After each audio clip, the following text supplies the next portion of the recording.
Bien, estábamos viendo el día de ayer cómo es el tema de la tribulación de San José. Hemos visto un poco de esto. Vamos a recordar el texto del Evangelio de San Mateo. San Mateo dice que la generación de Jesucristo fue de la siguiente manera. Estaba José casado con María, ¿no? Y ella, no habiendo cohabitado con él, se encontraba encinta por obra del Espíritu Santo. Bien, eso hemos ya explicado en homilías anteriores.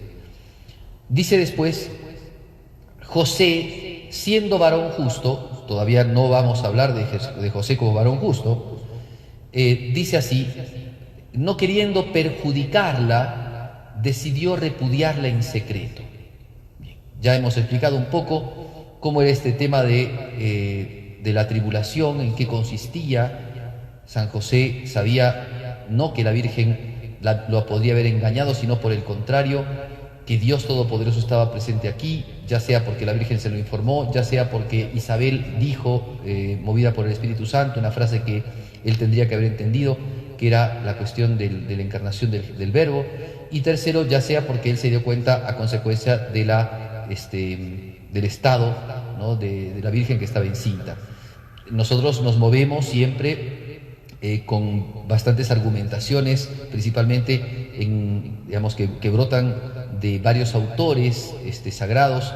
Entre ellos yo me acerco más a la interpretación del padre Martelet, que habla de que la Virgen María le comentó a San José, y San José de a poco y paulatinamente, mientras fue meditando estas cosas, se fue dando cuenta de que él no estaba presente en las profecías.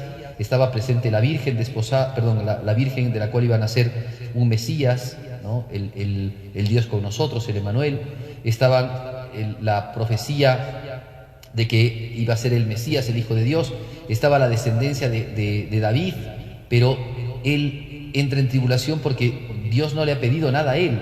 No se le ha aparecido un ángel, no se le ha aparecido nadie, ni el Espíritu Santo lo ha movido para decir tal cosa. Él está en una situación de discernimiento, y en ese discernimiento, al darse cuenta de que él no está presente en este trabajo, en esta obra de la redención, entonces él decide alejarse. Y entonces utiliza este término, el Evangelio de San Mateo, que recuerden que Mateo era leví, era apóstol y era judío, y entonces San Mateo le habla a los judíos, y entonces utiliza una terminología propia de los judíos. Decidió repudiarla en secreto, para no perjudicarla. Decidió repudiar el secreto. Nosotros entendemos muy poco qué significaba con este tema del perjuicio de la Virgen, y qué significaba el tema del repudio. Muy bien, y ahora voy a tratar de explicar esa situación. El libro del Deuteronomio da normas, ¿no?, al pueblo de Israel, y entre esas normas Moisés estableció la norma del libelo de repudio. ¿Qué cosa era esto? Moisés aprobó el divorcio para los judíos. Después, cuando le preguntaron a Jesucristo si es lícito el divorcio, porque Moisés lo había planteado, Jesucristo dijo: Moisés lo hizo por la dureza de vuestros corazones, pero en el principio no era así. Y entonces Jesucristo va a volver a una ley anterior, que es la ley primitiva de la creación. El hombre dejará a su padre y a su madre y se unirá a su esposa, será una sola carne, y lo que Dios ha unido no lo separa el hombre. Entonces ya no hay más divorcio. Y y aquí entonces estaba abierto este tema del libelo de repudio. El libelo viene a ser una cuestión judicial, ¿no? Porque decía el Deuteronomio, si una mujer tiene detrimento, el varón, el esposo, puede dar acta de repudio o libelo de repudio. O sea, ¿qué significaba esto? Levantar un acta en donde el marido la dejaba, la apartaba de sí, el divorcio, ¿no? La mujer no tenía posibilidad de hacerlo, solamente el marido. Y después, como los rabinos judíos interpretaban mucho la Sagrada Escritura, se pusieron a pensar y a cavilar qué significaba este tema de si iba en detrimento, cuál era el detrimento. Y entonces se armaron dos escuelas, una muy laxa, la escuela de Gilel, que decía que bajo cualquier circunstancia, bajo cualquier detrimento, el hombre podía repudiar a la mujer. Por ejemplo, si hasta la mujer rompía un plato, el hombre perfectamente podía repudiarla y mandarla a su casa. Por otro lado, estaba la escuela de Shammai, que decía de que no, el repudio principalmente se refería a la infidelidad.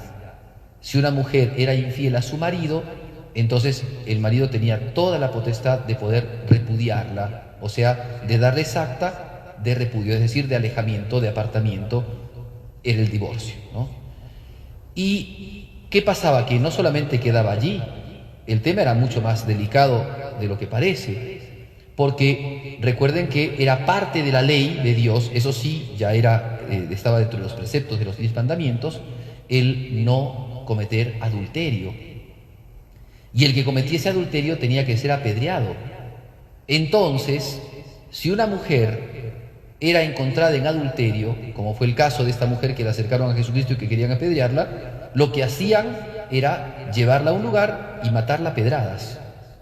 Entonces, por eso es que dice el texto, como no quería perjudicarla, dense cuenta, ¿no? Claro, en San José se da el tema de que María está embarazada, él no es el padre de ese niño, él se da cuenta de que Dios Todopoderoso está presente en esta situación, pero de que él no está llamado a vivir este tipo de vida porque Dios no le ha pedido nada, y entonces en ese acto de humildad y de desprendimiento, porque esa es la tribulación grande, de eso hablaremos el día de mañana, San José decide hacerle el repudio pero en secreto. ¿Qué significaba esto? Significaba abandonarla sin decir nada a nadie. Muy bien, y esto significaba ya no la mala imagen de María, sino la mala imagen de San José. San José prefería verse él con una mala imagen, como aquel que había embarazado a una mujer y se había ido a entrar en este misterio del cual él veía que no tenía parte. Ahí empieza. Se dan cuenta que entonces la tribulación de San José no hace referencia a una cuestión afectiva, a una cuestión de pasiones, sino que la tribulación de San José hace relación a una cuestión espiritual. Había ciertamente en él, primero, posiblemente una desolación espiritual, porque no percibía lo que Dios le pedía. Segundo, estaba frente a un misterio, el más grande de todos, la encarnación del Verbo, el cual, el mismo San José creía en ese misterio. ¿Cuántas veces había rezado y pedido, como todo fervoroso judío, que llegase el hijo de David, el rey de Israel? Y ahora se encontraba él en esa situación, pero él no encontraba en la oración, no encontraba de ninguna manera cómo Dios pudiese a él introducirlo en este misterio. Y entonces por eso decide alejarse, aunque para eso pudiese ir contra su propia buena fama, contra su propio honor de varón que ya había comprometido su vida en desposorio con Santa María Virgen. Ahí está la tribulación de San José. Se jugaba por un lado la cuestión del amor que le tenía María, se jugaba por otro lado el amor y el respeto y el santo temor de Dios que tenía él por estas cosas sagradas. Eso era, podríamos decir, la tribulación de San José, el libelo de repudio, que él no quiso hacerlo público, porque al hacerlo público podía hacer que la Virgen María fuese apedreada al encontrarla que estaba embarazada y que él no era el padre. Él podía haberla repudiado y la podrían, a consecuencia de eso, haber matado a la Virgen a pedradas. María Santísima confía en San José, por eso es que sin preguntarle a él delante del ángel, ella ya dijo: he aquí la esclava del Señor, porque como dice el mismo San Pedro, en estas cosas hay que obedecer antes a Dios que a los hombres, y por eso María Santísima responde al ángel así. Pero traía toda esta situación, traía también a consecuencia la tribulación de San José. ¿Cómo habrá sufrido el Padre San José? ¿Cómo habrá vivido esta situación? Pues eso lo tenemos que nosotros revisar en la oración y reflexionar para darnos cuenta cómo esta llegada del Hijo del Hombre, como decíamos ayer, ha traído también complejas dificultades. No solamente trajo un cambio en la sociedad, un cambio en la historia, sino que también a las almas santas Dios las tocó, Dios las movió, y también tuvieron que hacerse dóciles a las inspiraciones del Espíritu Santo. Pidámosle a nuestra Madre la Virgen, pidámosle al Patriarca San José, nos conceda la gracia de conocer el amor de Dios, la providencia divina, y de tener también su misma manera de proceder en docilidad al Espíritu Santo, en docilidad a la obra de Dios.